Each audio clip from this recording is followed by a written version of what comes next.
जी, साल भर पहले मैं सुसाइड थॉट से ग्रसित थी, ईश्वर से मुक्ति की प्रार्थना करती थी। अचानक गुरुजी आपका वीडियो देखकर मेरे जीवन में बदलाव आया। मैं आभार प्रकट करती हूँ, धन्यवाद कहने आई हूँ। गुरुजी, मुझे आशीर्वाद दीजिए कि मैं आगे अब कभी मेरा मन ऐसा विचलित ना हो।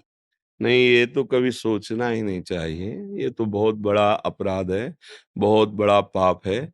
भगवान के द्वारा दिए हुए शरीर को किसी भी विपत्ति या संकट में फँसकर नष्ट करने की बात सोचना, ये आगे के लिए बहुत दुःख का बीज बो लेना है। शरीर तो नाशवान है, आप शरीर नष्ट कर दीजिए, लेकिन जीव तो अविनाशी है ना, तो आपको फिर भोगना पड़ेगा। ऐसा थोड़ी कि आप मुक्त हो जाओगे। हाँ, एक उपाय है, हर कष्ट को सहते हुए राधा, राधा, राधा।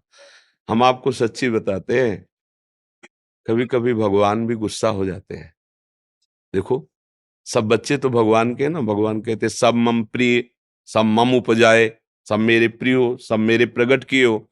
लेकिन जब ज्यादा तुम उद्दंडता करते हो, पापाचरण करते हो, तो एक श्लोक भगवान ने गीता जी में कहा है, यदा ही यदा हि धर्मस्य ग्लानिर्भवत भारत अभ्युत्थानम अधर्मस्य तदात्मानं सृजाम्यहम् परित्राणाय साधूनां विनाशाय च दुष्कृताम। आई ना बात, गुस्सा हो गए ना, या फिर हम मारेंगे तुम्हें। लेकिन हमारी लाडली जो इतनी कृपालु है, किंदे कहो न रिस कहो भूल हो न हो सके, है वही दूसरे नहीं है। प्रभु ही लाडली जो है, लाडली जो ही प्रभु। पर प्रभु लाडली जी के स्वरूप में जो है, वो श्री कृष्ण के हृदय का प्रेम मूर्तिमान है। राधा राधा कहो, अपनी लाडली जी तो प्रिय स्वामिनी है। आप लोगों के तो जल्दी से भाव बन जाएंगे। स्त्री स्वरूप हो, मेरी प्रिय सखी, मेरी प्रिय स्वामिनी। आप कभी उनको पुकार के देखो। मरने की जरूरत क्या है, अमर हो जाओगी। शरीर तो छूटेगा आज, नहीं तो कल उसको छोड़ने की तुम्हें जरूरत क्या है। थोड़ी सी विपत्ति, संकट, कटु वचन, अवहेलना, ये इसके लिए शरीर नहीं छोड़ा जाता, सहा जाता है। ऐसी ऐसी विपत्ति आती है कि मन सलाह देता है। हम आपको बता दें, मन जैसा दुश्मन कोई है नहीं सृष्टि में।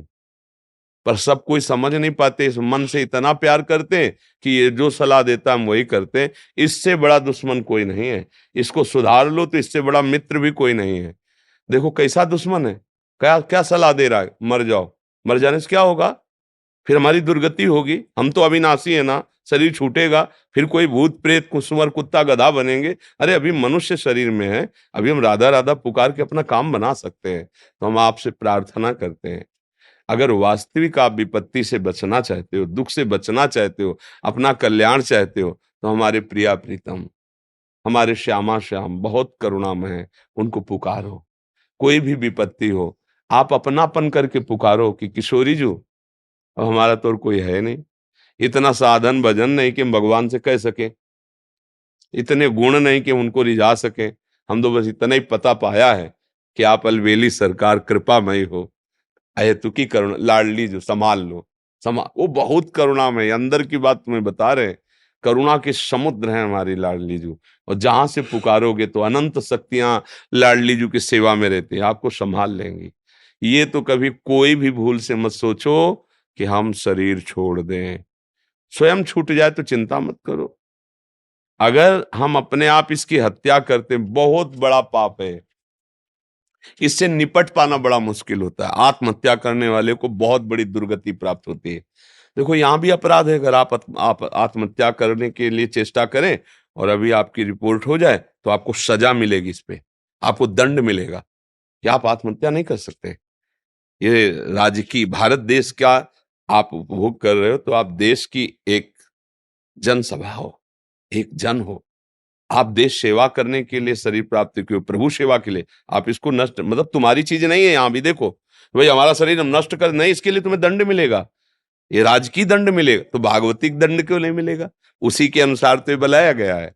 इसलिए बहुत सावधान, कभी कोई आत्महत्या न करे। कैसी भी हार हो जाए, कैसा अपमान हो जाए, मानो ऐसा भी हो सकता है पति छोड़ दे, पत्नी छोड़ दे, कुछ भी। संसार है, यहाँ कोई किसी का नहीं, सब अपने स्वार्थ में पागल हैं।